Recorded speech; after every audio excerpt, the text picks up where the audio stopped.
Hello and welcome to a new video series which is exploring the Marxist tradition, also known as the philosophy of praxis. Specifically, this is going to explore something called the Communist Confession of Faith, and then I'm going to expand the series into exploring the Marxist inversion of the Ten Commandments. This isn't coming out of absolutely nowhere and isn't something fantastical coming out of my mind. It is prompted by two statements made by Antonio Gramsci, which essentially revolve around the theme of Marxism, the philosophy of praxis, being the antithesis of Catholicism. This is very important because it spurred me on to, when I thought about it a little bit further, whether I could take many of the statements, aims, goals, ideas, that which is deemed right and wrong, and to, once the Ten Commandments are inverted and made into an opposite, whether the system fits. And there are some disturbing commonalities. Nonetheless, one of the things that you are not likely to know, unless you have studied Marxism to a reasonable depth, is that the draft precursor to the Communist Manifesto was called the Communist Confession of Faith. Now, considering that Marxism, the philosophy of praxis, is also called dialectical materialism, we would perhaps expect a materialist philosophy to be rejecting notions such as faith, as we would commonly understand it within the various monotheisms or polytheisms that we are familiar with. So to have a confession of faith by the materialists seems very odd, especially when they articulate an important feature of their system being atheism being one of the important precursors before coming to socialist consciousness. Now, the interesting thing about the document is that it has the structure of catechism. So there are a series of questions, and then the people who are addressed are expected to reply. And the replies have a certain form. Indeed, the replies themselves contain the knowledge and understanding and some aspects of the methodology and social principles of what is expected of the communist. Now, the entire idea is to essentially begin initiating Prometheans into the movement. And the reason I call them Prometheans is because Marx praised Prometheus in a number of his works and thought of himself as somewhat of a Promethean, really oriented around the theme of bringing down the gods, bringing down the transcendent. And the theme of collapsing the contradiction between the transcendent and the material is extremely important. Indeed, it's central to Marx's methodology and his system. You always collapse the distinctions between things that are different, and you try to synthesize them into a melange, into a more coherent whole. So you're moving from diversity towards unity. You're moving from many parts to a singular. You're moving from particulars and amalgamating those particulars into universals, and then amalgamating those universals, and then essentially what you have at the end of the Marxist system is a monad, and so his system is ultimately a pantheistic system. This is very important when it's being juxtaposed against the monotheism and the morals of, say, for example, the Judeo-Christian tradition. So trying to comparatively set them side by side, you can start to look at, okay, well, what aspect of the Christian system has been altered and put to use in the Marxist system. This doesn't necessarily mean that these couldn't have, for example, processes don't necessarily exist elsewhere in other religions. However, Marx is most explicitly attacking Christianity, and so if he's dialectically taking aspects of Christianity and then trying to pose an antithetical opposite to then merge the two together to get to some synthetic goal which he has already predetermined, then it's going to be fairly direct in some of the aspects in which it addresses, counteracts, and adapts Christianity towards a different materialist end. Indeed, it's probably easier and more likely to be adopted if you're taking the things that people are familiar with and then posing what appears as a positive alternative or a positive substitute within a different kind of system. So instead, in the dialectical materialist tradition, what you're going to do is have a very different approach. And so baptism would not be by an ordained minister, but by a priest. It would be self-baptism. And the process really of obtaining this baptism is by altering your form of logic, hence your semantic understanding and the moral and value judgments that you make of the world around you. So you begin by changing your logic, and then your understanding of reality is transformed. What is waiting in the wings, once you transform that methodology of logic into looking at the world as a dialectical world, as a dialectical entity, is the Marxist system and the Marxist methodology. That, of course, is the materialization of a Hegelian methodology and system. So you can look at Hegel and understand deeply Marxist system, or you can likewise look at Marxist system and see how it reflects Hegel and takes a substantial degree from Hegel. And indeed, Marx basically copies Hegel's system and materializes it, though he does make some tweaks of his own.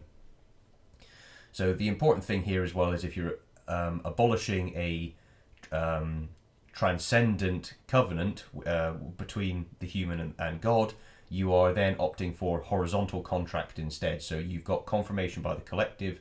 You declare that you have obtained the consciousness, you see the new truth, you see the new world, you see the false world as well that needs to be overcome.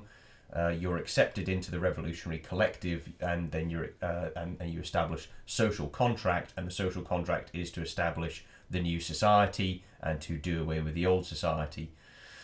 So the important thing is that once you've gone through this process, you've come to realization, you bear it in front of the collective, you confess yourself as having taken part in the old system. You have been subject to delusion, you've acted in erroneous and immoral manner, but you were unaware.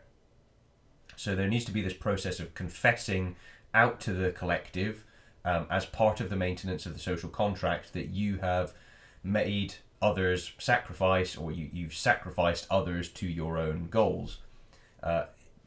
In Marx's system, the system of sacrifice and all of the morality that's associated therewith, that is trying to be overcome, trying to be undone, is through the system of labour. So private property can be accumulated at different rates due to different types of labour being worked. So for example, someone who is a carpenter will be paid very different from an investment banker. That division of labour leads to different accruals of private property. But linked to this is this notion of fetishism, which we've explored in other videos. That is due to the form of logic which people use. So when objects are seen as separate, you are denying an aspect of collective humanity and the divinity which is in Marx's system. You are occluding that in a sense. But through this object which is seen as external, power is used by one person and is exerted through this object to get others to buy into the system of private property and then to sacrificing themselves through labour. So the way that Marx eventually describes this in one of his volumes in Capital is that capitalism and private property is the system of Cain. So the motif of human sacrifice is explicit, and that's explored in my book. There are a number of explicit references that Marx makes to Moloch and sacrifices, so these aren't accidental references. It's really fundamentally looking at private property, labour, and so on and so forth as a system of human sacrifice. Now, what that means is that you can then frame the way that we take part in our work and sacrificing other people as essentially a taking of their life force. So I would argue that in Marxism, the inversion of the Eucharist is through this mechanism of labour and overcoming labour.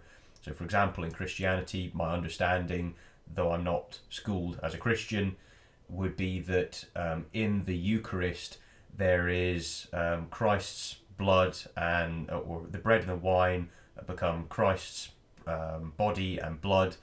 The wine is in a chalice, and so that's a transformative symbol, and then the person obviously would drink the wine. So the person themselves in a sense would become like a chalice.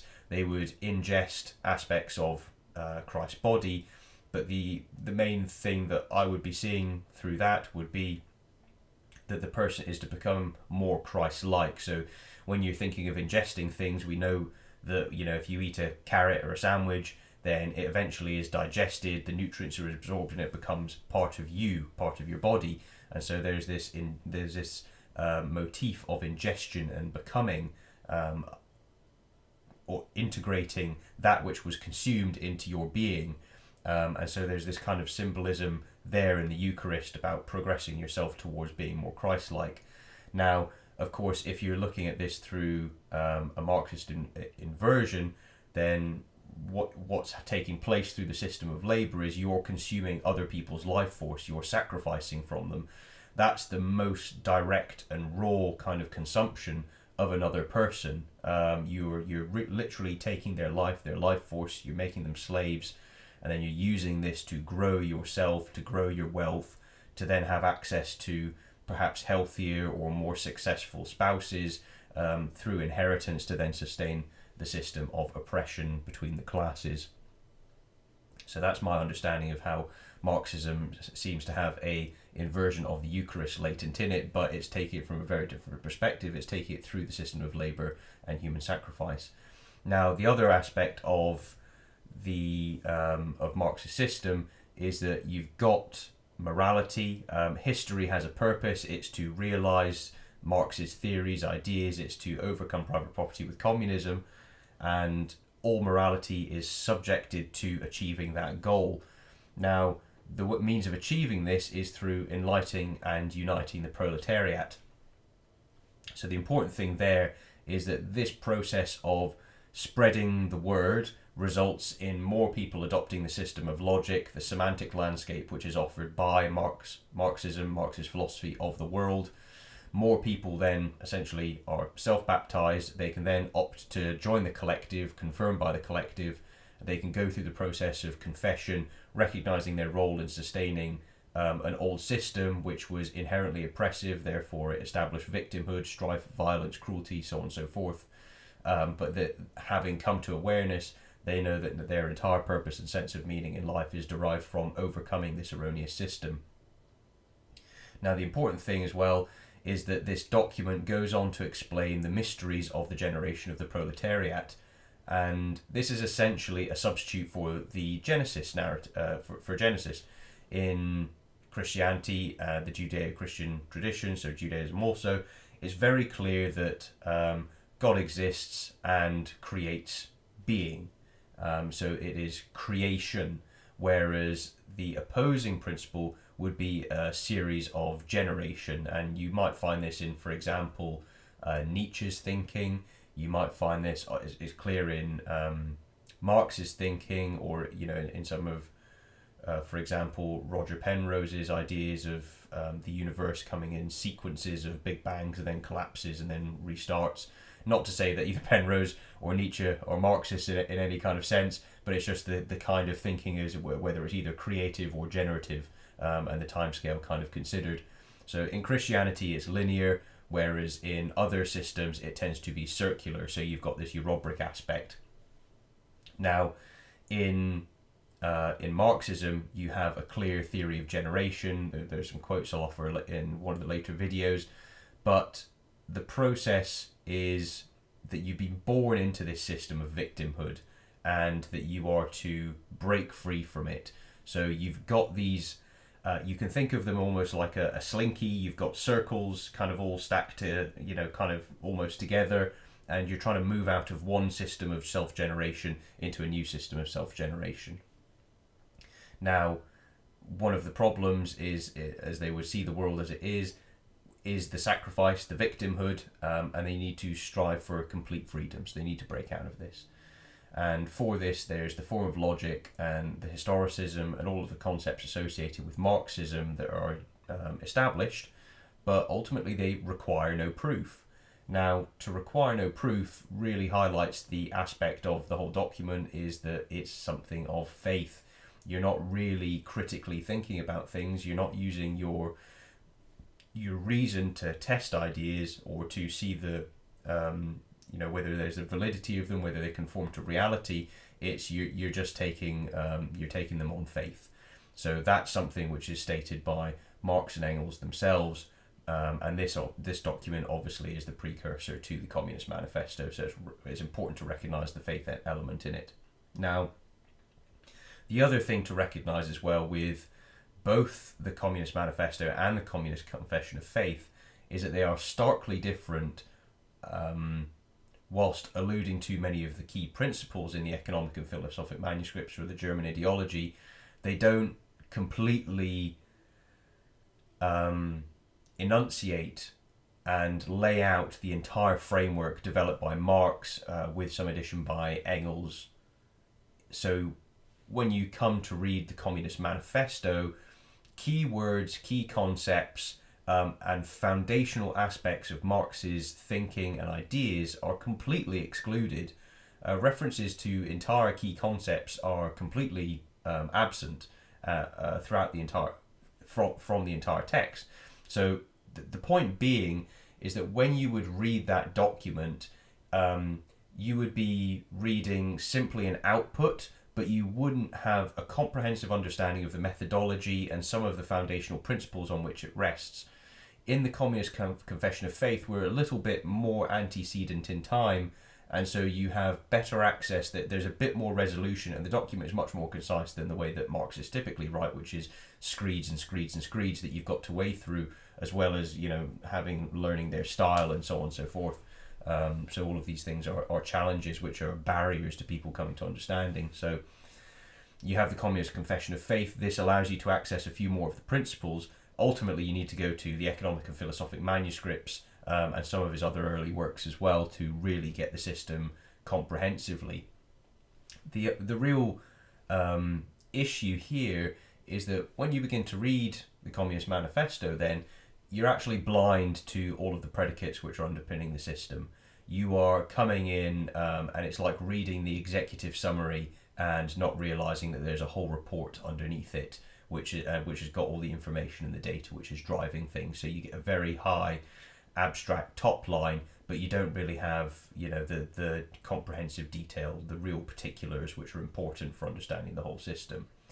So what that means in terms of being able to do, say, missionary work and so on and so forth when you're confessing your faith as a communist, is the level at which the discussion will take place. Fundamentally, it will be obviously in line with the contents of whether it would be the Communist Manifesto, or since all of the developments which have taken place using Marx's dialectical methodology, his materialism, since Marx's System and Death, you can see it applied to many, many, many other areas. So it's not just limited to the economic sense.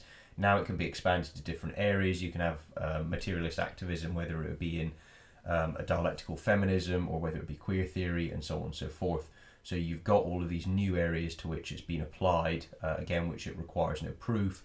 But the understanding that the person has is going to be very surface level. It's not the nuts and bolts. It's not the machinery underneath. So there's always this distinction between essentially laity and clergy, which is reflected, and there's this deliberate occlusion so that the standard person doesn't really know exactly the methodology. In Gramsci, he takes the opposite perspective. He says, actually, no, we've done it wrong. We need to have everybody understanding the dialectical methodology, the historicism, how to understand all of these concepts and how the thing progresses in order to get everyone into the revolutionary collective and make the revolution happen. Freire is very much of the Gramscian school in that sense, and Sartre is likewise associated with it through experience and phenomenology. So there's important aspects there. Key idea being that the average person will come into it and they don't really know what they're getting into and the background. Now, this means that you've got essentially levels of initiation through all of these mysteries and these higher forms of knowledge. So intellect is actually capable of generating real knowledge, something which is absolutely seen as, yes, this is a fact. But that's very different in terms of most philosophical understanding, which is, we can seek the truth but not necessarily hold it in its entirety, whereas from the Marxist and perhaps even the Hegelian aspect, you've got the opposite, which is you can know reality and then you can attempt to make the physical world or people's consciousness conform to these ideas. So it's that top-down imposition. But the interesting thing is that there's a huge amount which is occluded, and the reason for that is that you're not meant to really engage with it on a in-depth level. You're meant to engage with it on an emotive level and to buy into the system of seeing life through the lens of victim and oppressor. So bourgeoisie, oppressed, the proletariat, and then the oppressors, the bourgeoisie. Now, alongside this, you also have an eschatology, so you've got historicism. In Marx's system, it's you go through all of the development up to a certain stage. You then have the revolution, at which point communism is taken from an abstract theory, a materialist theory, but then put into practice. So you make communism happen. You abolish private property, and then you move forward. Therefrom. At that point, you then also have the socialist construction in the positive sense, which needs to take place. So, quote, "We also see that the development of the proletariat in almost all countries of the world is forcibly repressed by the possessing classes, and that thus a revolution is being forcibly worked for by the opponents of communism." Now, the interesting thing that means is that once you've got Marx's system laid out, he knows that everyone wants to go towards communism. What then takes place here is that anyone who does not accept the methodology, the form of logic, the concepts that Marx and Engels have generated, their decisions on what is moral, what is not, and where society should be taken politically, if you resist, then you are the one who is pushing for revolutionary violence. So you can see at fundamental level, it's their system or else. Now this means that ultimately judgment is passed on you socially, whether you whether you join the collective and take part in the materialist revolution, or whether you resist it. So you could almost think of Marxism. So, for example, in Christianity, in the medieval period, there were the Crusades. Islam had jihad. Now, those would not be the necessarily normal or the complete average state of that religious system, whilst the inversion of this would be that crusade would be the norm, and you kind of see the sense that Marxism is actually takes its norm as being a kind of crusade. You have to work in every sense for the revolution all day, every utterance, every action, and so on and so forth.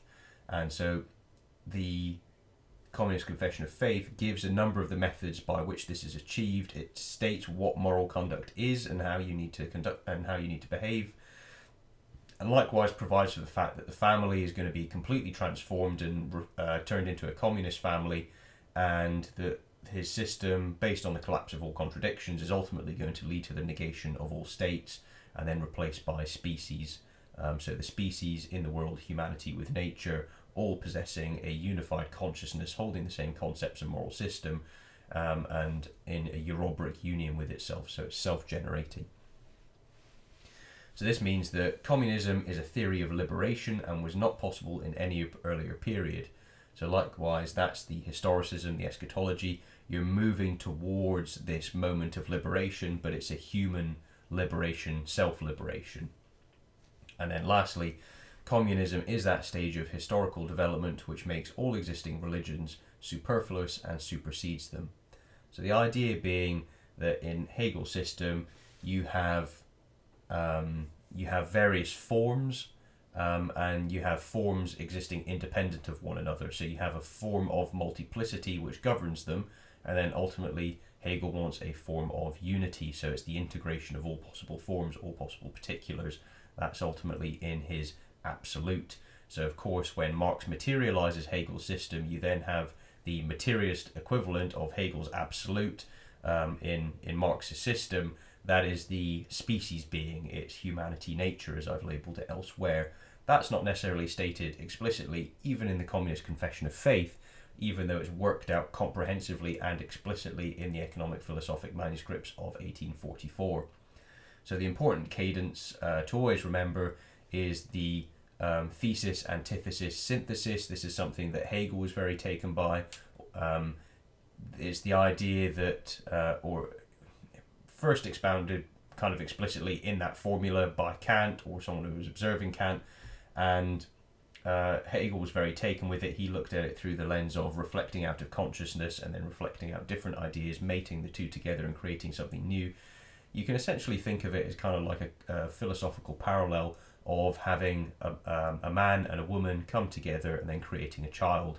So the child is, there's an aspect of the parents that are preserved through the child, but the child is its own entity. In a sense, it rests on the foundation of its parents, but nonetheless, it's its own entity, and it can likewise become a new layer of sediment, I suppose, if you could call that, if you thought that there were many of these generations climbing through the years. So you've got baked into the logic, thesis, antithesis, synthesis. If you know what goal that you want, if you know the end synthesis, then all you need to merely do is take the objects around you, whether it's the ideas, people behaving in a certain way, and then present to them an antithesis which will get them to react in a way in alignment with the synthesis you desire. This is just the means of manipulating people, or goal-oriented influencing of your surroundings. That can be used for ethical ends, but it can be used for unethical ends as well. I don't think it's particularly anything wrong with stating this process as it is, because ultimately it's how we all conduct ourselves. If you want to fix the car and you want to make it run, you've got to go and find the thing that's stopping it from turning on, and if the battery's not working, then you buy a new battery. That's your antithesis, and then the synthesis is that the car runs. So yes, in Marxist system like Hegel's, you combine particulars, combine universals. God you negate with atheism and you establish man. Catholicism you would negate with negative humanism, and then positive humanism is established, and that's where you would have dialectical materialist recognition of the species being, humanity, nature, and essentially the pantheism of Marx's system. So the interesting thing, I've put that in a kind of a visual form here, which has also been in the video series that I've presented so far, and all it shows really is the movement from an existing form of logic, from seeing subject and object as different from one another, humanity and nature as different from one another, having realization that there's a different form of logic. So you make a break with all of your old knowledge and understanding, even the methodology by which you reason, and then you come to a new understanding in the revolutionary epoch. And then likewise, if you try to locate this, kind of more broadly in its influences in society, you would have nature, and then within nature you've got different classes of people. They've got relationships to nature, but then there's also the social contract aspect of the relationship between groups.